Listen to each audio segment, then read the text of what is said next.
آج ہم نے یہ انبیاء والے کام چھوڑ دیے، اس لیے آج ہم پریشان ہیں۔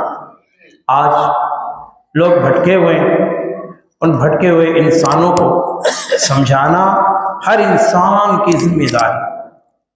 میرے نبی محمد رسول اللہ صلی اللہ علیہ وسلم اسی راستے کے اندر آپ نے لوگوں سے پتھر کھائے ہیں، آپ کو پتھر کھانے پڑے ہیں۔ اسی دعوت و تبلیغ کی وجہ سے آپ علیہ الصلوۃ والسلام کی مبارک کمر پر گندی اوجڑیاں ڈالی گئی ہیں۔ اسی دعوت و تبلیغ کی وجہ سے آپ علیہ السلام کے دندان مبارک شہید کر دیے گئے۔ اسی سوچ اور فکر کی وجہ سے کہ کسی طرح اللہ کا بندہ جہنم کی آگ سے بچے۔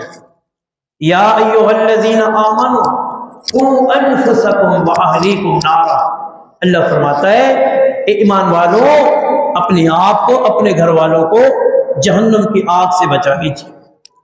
اپنے گھر والوں کو بھی دعوت دیں کہ نماز پڑھا کریں، نماز پڑھا کریں، قرآن پڑھا کریں، صراط مستقیم پر پورے قبیلے کو، گھر والوں کو لے کر پردہ گھر میں نافذ کریں، لوگوں کو دین کی دعوت دیں، دین کی طرف بلائیں۔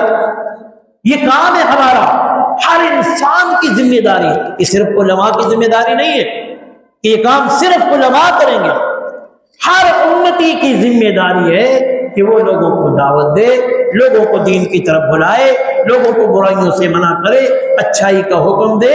اللہ فرماتا ہے اس لیے تم بہترین امت ہو۔ میرے عزیزوں، میرے بھائیوں، نبی علیہ الصلوۃ والسلام نے ارشاد فرمایا من دل علی خیر فلہ مثل اجر فاعل، جس کسی نے کسی انسان کی بھلائی کی طرف، دین اسلام کی طرف، نماز کی طرف، مسجدوں کی طرف رہنمائی کر دی، اتنا ثواب اسے ملے گا جتنا وہ عبادت کرنے والے کو ملے گا۔ سبحان اللہ، کتنی عظیم بات ہے۔ نبی علیہ الصلوۃ والسلام نے ایک مرتبہ حضرت علی رضی اللہ تعالیٰ عنہ سے ارشاد فرمایا علی، ایک بندے کو رائے راست پر لانا، دین کی طرف لانا، دین کے دائرے میں داخل کر دینا، ایک بندے کو، ساری امت کو نہیں، ایک بندے کو رائے راست پر لانا، اللہ کے راستے میں 100 سرخ اونٹ صدقہ کرنے سے افضل و بہتر۔ 100 سرخ اونٹ، مثال کے طور پر جس طرح آج گاڑیوں کے اندر پراڈو کی ایک ڈیمانڈ ہے، قیمت ہے، اس طرح اونٹوں کے اندر ایک نسل ہوتی ہے سرخ اونٹ کی۔ سارے اونٹوں میں وہ قیمتی اور مہنگے اونٹ تصور کیے جاتے ہیں۔ اللہ کے نبی فرماتے ہیں کہ جس بندے نے ایک بندے کو اللہ کے دین پر لگا دیا، اللہ کے راستے میں 100 سرخ اونٹ صدقہ خرچ کرنے، خیرات کرنے سے بھی افضل ہے، افضل۔ میرے عزیزوں، میرے بھائیوں، نبی علیہ الصلوۃ والسلام نے آپ نے دعا فرمائی کہ اللہ تعالیٰ میرے اس امتی کے چہرے کو تر و تازہ رکھنا۔ اللہ کے نبی کی دعا، اللہ کے رسول کی دعا کریں اللہ ہمیں اس دعا کا مستحق بنا دے، اللہ تعالیٰ ہمیں اس دعا میں شامل کر لے، کیونکہ یہ دعا کسی عام شخصیت کی نہیں ہے، یہ اس نبی کی دعا ہے جس نے جنگ بدر میں اللہ سے دعا مانگی تو اللہ نے 5000 فرشتے صحابہ کی مدد کے لیے بھیج دیے۔ اس نبی کی دعا، کیا دعا ہے؟ اللہ جو میری حدیث کو سنے، سبحان اللہ، اللہ آپ کا بیٹھنا قبول و مقبول فرمائے، اللہ تعالیٰ آپ کے اس بیٹھنے کو جنت میں داخلے کا ذریعہ بنا دے، میری دعا ہے۔ اللہ کے نبی فرماتے ہیں اللہ میرے اس امتی کے چہرے کو تر و تازہ رکھنا، چمکدار رکھنا، جو میری حدیث سنتا ہے، سننے کے بعد یاد کرتا ہے، اللہ اکبر، یاد کرنے کے بعد پھر اس پر عمل کرتا ہے، عمل بھی کرنا ہے انشاءاللہ۔